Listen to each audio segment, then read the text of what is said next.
बिस्मिल्लाहिर्रहमानिर्रहीम। अस्सलाम वालेकुम।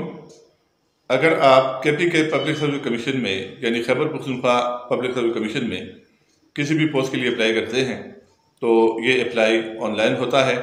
आपको ऑनलाइन अप्लाई करना पड़ता है और आप अपने कंप्यूटर से, लैपटॉप से या मोबाइल फ़ोन से खुद भी किसी पोस्ट के लिए अप्लाई कर सकते हैं। तो इस वीडियो में आपको अप्लाई करने का मुकम्मल तरीका बताया जाएगा। मैं मोबाइल स्क्रीन पर सारा प्रोसेस करके आपको बताऊंगा। आप अपने लैपटॉप से भी इसी तरीके से अप्लाई कर सकते हैं और मोबाइल फ़ोन से भी इसी तरीके से public service commission Khyber Pakhtunkhwa में किसी भी पोस्ट के लिए अप्लाई कर सकते हैं। तो हम मोबाइल स्क्रीन पे जाते हैं और वहाँ सारा प्रोसेस देखते हैं। अप्लाई करने के लिए सबसे पहले आप गूगल में जाएंगे, गूगल को ओपन करेंगे और गूगल में KPPSC लिख देंगे, यानी Khyber Pakhtunkhwa public service commission. Khyber Pakhtunkhwa public service commission की वेबसाइट के लिंक पर क्लिक करेंगे तो आपके सामने Khyber Pakhtunkhwa public service commission की वेबसाइट खुल जाएगी। अब इसमें आप नीचे जाएंगे, अप्लाई ऑनलाइन पर आप क्लिक कर देंगे। कि जो अप्लाई ऑनलाइन लिखा हुआ है इस पर आपने क्लिक किया। अप्लाई ऑनलाइन पर क्लिक करने के बाद आपके सामने ये पेज आ जाएगा। अब अगर आप का अकाउंट बना हुआ है, इससे पहले आप अप्लाई कर चुके हैं, तो आप अपने अकाउंट को यहाँ लॉगिन करेंगे। यहाँ आप अपना शनाख्ती कार्ड नंबर लिख देंगे, यहाँ आप अपना जो आपके अकाउंट का पासवर्ड है वो दर्ज कर देंगे और यहाँ पर आप साइन इन कर देंगे।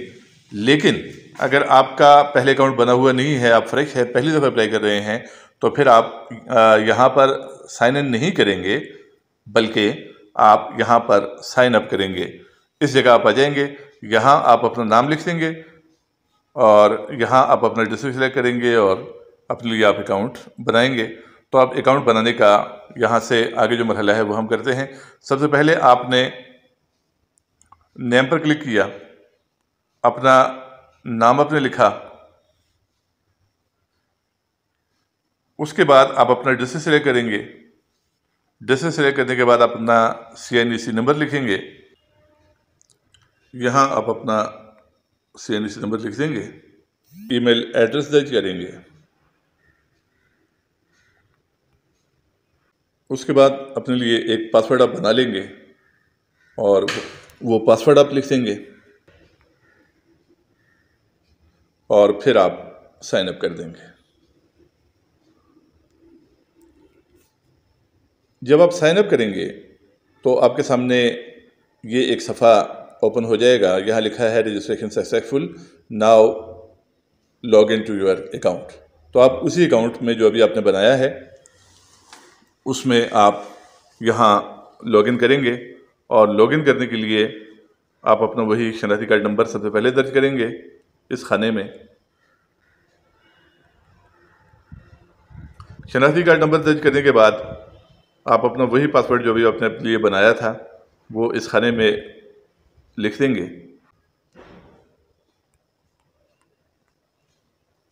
और साइन इन कर देंगे। जब आपने साइन इन कर दिया तो ये पेज आपके सामने आ जाएगा। अब आप अप्लाई जो करेंगे तो उसके लिए आप नीचे जाएं और ये देखें, ये अप्लाई के मुख्तलिफ स्टेप्स जो हैं वो ये हैं। सबसे पहले आपका अकाउंट तो बन गया, उसके बाद आप अपडेट प्रोफाइल करेंगे, फिर ऐड एजुकेशन करेंगे, अपनी एजुकेशन को ऐड करेंगे, उसके बाद ऐड एक्सपीरियंस करेंगे, उसके बाद ऐड पिक्चर, फिर अप्लाई फॉर द पोस्ट, और ये मुख्तलिफ स्टेप हैं। तो ये स्टेप आप मुकम्मल करेंगे और इन स्टेप्स में से पहला स्टेप जो है वो अपडेट प्रोफाइल का है। तो वो हम अब करते हैं कि आप अपना प्रोफाइल जो है उसे कैसे अपडेट करेंगे। तो प्रोफाइल अपडेट का जो पहला स्टेप है उसके लिए आपने क्या करना है कि सबसे पहले अपडेट प्रोफाइल को क्लिक करना है। अपडेट प्रोफाइल को जब आप क्लिक करेंगे तो आपके सामने ये पेज आ जाएगा। इसमें आपका नाम ऑलरेडी लिखा हुआ है, अपने वालिद का नाम आप इस खाने में लिखेंगे।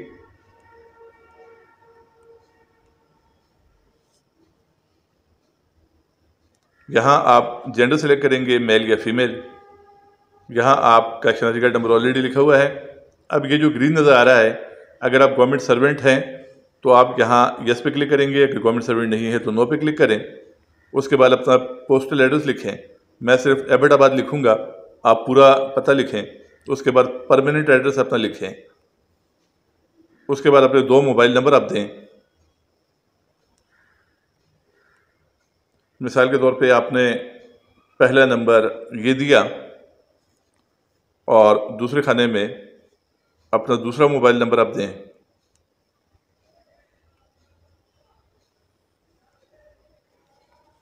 तो 2 मोबाइल नंबर आपने दे दिए।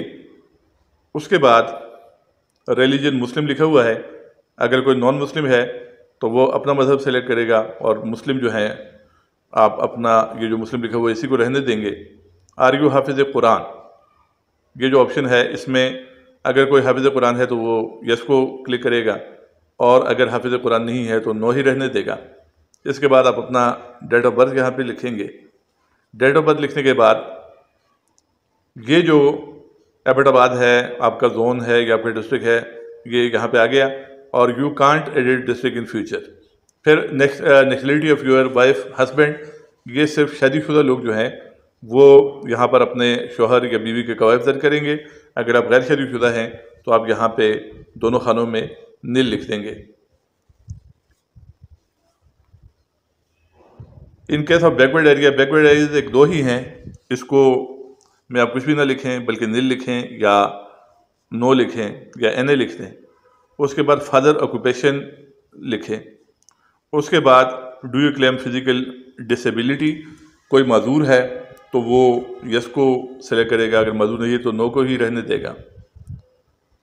उसके बाद सिलेक्ट एग्ज़ाम सेंटर है तो यहाँ एबटाबाद, बन्नू, पेशावर जो भी एग्ज़ाम सेंटर आप अपने लिए सेलेक्ट करना चाहते हैं तो वो सिलेक्ट कर लें। एग्ज़ाम सेंटर सेलेक्ट करने के बाद मैरिड फीमेल कैंडिडेट के लिए है, यहाँ पर लिखा हुआ है कि मैरिड फीमेल कैंडिडेट अपने शोहर का नाम लिखेंगी और शादी की तारीख दर्ज करेंगी, और जो अनमेरिड फीमेल हैं या जो मेल हैं तो वो इसमें कुछ भी नहीं लिखेंगे बल्कि नील लिख देंगे। डेट ऑफ मैरिज में भी नील लिख देंगे। उसके बाद details of you have been abroad, यानी आप अगर मुल्क से बाहर रहे हैं तो उसकी तफसील आप इस खाने में लिखेंगे, नहीं तो नील लिख देंगे। डिटेल ऑफ को curricular activities including sports and hobbies, तो ये आपकी जो हॉबी है या जो आपकी को करिकुलर एक्टिविटीज़ हैं तो आप वो लिख दें।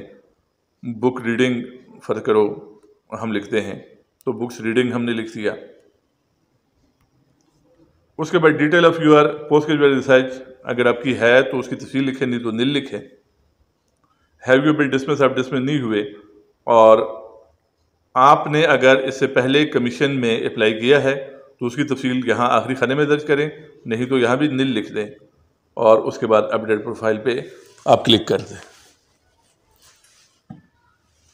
तो ये आपकी प्रोफाइल अपडेट हो गई है। अब आप नीचे जाएं, उसी जगह स्क्रॉल करके आप नीचे जाएं तो आपका ये मरहला अपडेट प्रोफाइल का तो हो गया है। अब इसके बाद दूसरा मरहला है एड एजुकेशन का। तो एड एजुकेशन में मैं आपको ये समझाता हूँ कि आप इस एड एजुकेशन को क्लिक करेंगे तो आप अपनी मैट्रिक की तफसीलात जो हैं वो दर्ज करेंगे और उसके बाद नीचे जो बटन है सेव का, उस सेव पे आप आएंगे और उसको सेव करके आप इंटर की दोबारा इसी जगह यानी इसी एड एजुकेशन पे आप दोबारा आएंगे और दोबारा आप इंटर की तफसीलात दर्ज करेंगे। इस तरह BS की और MS की और MPhil की और सारी जो आखिर तक जो तफसीलात है तमाम एग्ज़ाम्स की, मैट्रिक से आप शुरू करेंगे और हर एग्ज़ाम की तफसीलात आप दर्ज करके सेव करके दोबारा आएंगे और नेक्स्ट एग्ज़ाम की आप तफसीलात दर्ज करेंगे और साथ ही साथ तमाम तफसीलात आप सेव करते जाएंगे। और जब ये तफसीलात मुकम्मल हो जाएंगी तो आप फिर एड एजुकेशन के बाद जो एड एक्सपीरियंस का स्टेप है या एड पिक्चर का स्टेप है तो उसकी तरफ आप जाएंगे।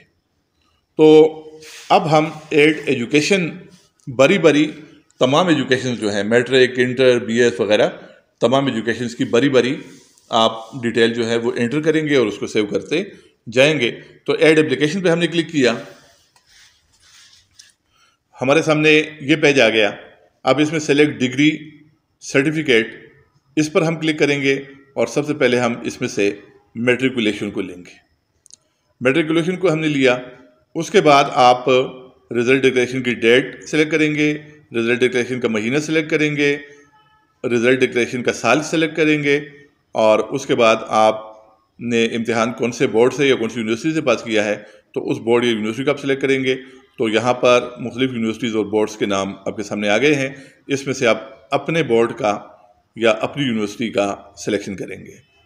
तो यहाँ हमने आपने मैट्रिक फ़र्ज़ करो एबटाबाद बोर्ड से किया है, तो यहाँ हम BISC एबटाबाद को तलाश करते हैं और ये हमने BISC एबटाबाद पर क्लिक कर दिया। आप अपने बोर्ड पर क्लिक करेंगे और ऑब्टेन मार्क्स फ़र्क करो आपने ये नंबर लिए हैं, उसके बाद टोटल मार्क्स आप दर्ज करेंगे, उसके बाद डिवीज़न और ग्रेड वगैरह खुद ही सिस्टम ने आपको दे दिया है।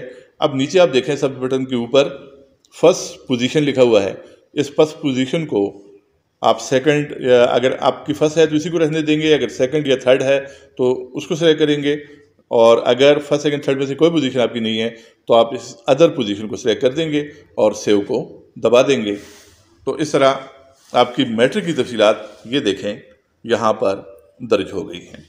और इसी तरह आप फिर नीचे जाएंगे और दोबारा ऐड एजुकेशन करके इंटर की तफसीलात देंगे और BS की भी देंगे और तमाम तफसीलात आप देंगे।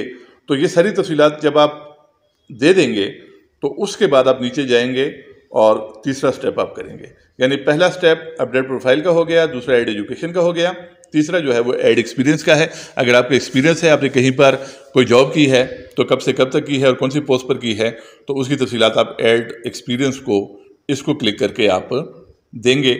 लेकिन अगर आपका एक्सपीरियंस नहीं है, आप बिल्कुल फ्रेश हैं, तो आप इस स्टेप को इग्नोर करके स्किप करके आप अगले स्टेप पर चले जाएंगे और ऐड पिक्चर को आप क्लिक कर देंगे। अब ये ऐड पिक्चर वो मकाम है कि जहां आप अपने मोबाइल में से या अपने लैपटॉप में से अपनी तस्वीर यहां पर लगाएंगे। चूज़ फाइल, इस पर जब आप क्लिक करेंगे तो आप जिस मोबाइल से अप्लाई कर रहे हैं उस मोबाइल की गैलरी में आप पहुंच जाएंगे, या जिस लैपटॉप से आप अप्लाई कर रहे हैं तो उस लैपटॉप के फ़ोटोज़ में आप पहुंच जाएंगे और वहां से आप अपने फ़ोटो का इंतखाब करके क्लिक करेंगे तो आपकी तस्वीर जो है वो यहाँ पे लग जाएगी। तस्वीर लगने के बाद जो नेक्स्ट स्टेप है ये देखें आप, ऐड पिक्चर भी हो गया, अपडेट प्रोफाइल भी अभी तक हो गई, ऐड एजुकेशन भी हो गया, ऐड एक्सपीरियंस भी हो गया, ऐड पिक्चर भी हो गया। अब अप्लाई फॉर पोस्ट है, यानी जिस पोस्ट के लिए आप अप्लाई कर रहे हैं तो अब आप उसके लिए अप्लाई करेंगे। तो आपने अप्लाई फॉर पोस्ट पर क्लिक किया।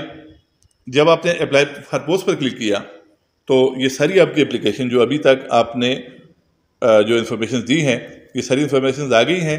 अब यहाँ पर आप इनको एक नज़र देख लेंगे, अगर इनमें कोई फ़र्क है तो वो फ़र्क आप दूर कर देंगे और फिर नीचे ये जो रेड बटन आ गया है, all above are correct, proceed to apply, यानी ये सब कुछ ठीक है तो आप प्रोसीड करेंगे अप्लाई करने के लिए और इसको आप क्लिक कर देंगे। अब आपके सामने ये पेज आ जाएगा और यहाँ आपको ये कहा जा रहा है कि आप रिक्रूटमेंट के लिए फ़ीस जमा कराएं, और फ़ीस जो है वो जनरल रिक्रूटमेंट के लिए यानी लेक्चरर्स वगैरह के लिए जो है वो 500 रुपये है। तो ये 500 रुपया आप जैज़ कैश में या इजी पैसा अकाउंट में जमा कराएंगे तो तब आप आगे बढ़ सकेंगे।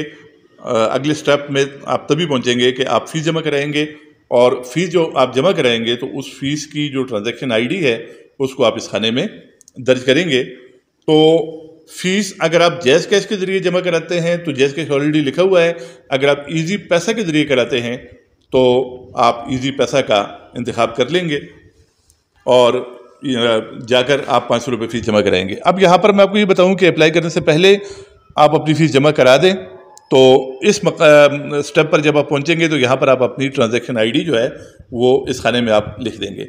लेकिन अगर आपने पहले फ़ीस जमा नहीं कराई तो यहाँ पर ये काम छोड़कर जाकर आप फ़ीस जमा कराकर वापस आकर भी यहाँ आईडी का इंदराज कर सकते हैं और यहीं से इसी स्टेप से आगे आप बढ़ सकते हैं।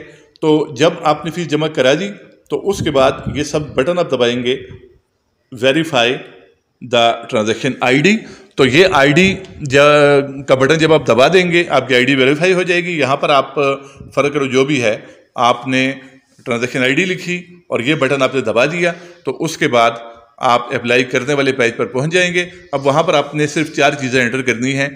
पब्लिक सर्विस कमीशन के इश्तिहार का नंबर, उस इश्तिहार में आपकी पोस्ट का जो सीरियल नंबर है वो नंबर, और फिर जिस पोस्ट के लिए आप अप्लाई कर रहे हैं उस पोस्ट का नाम।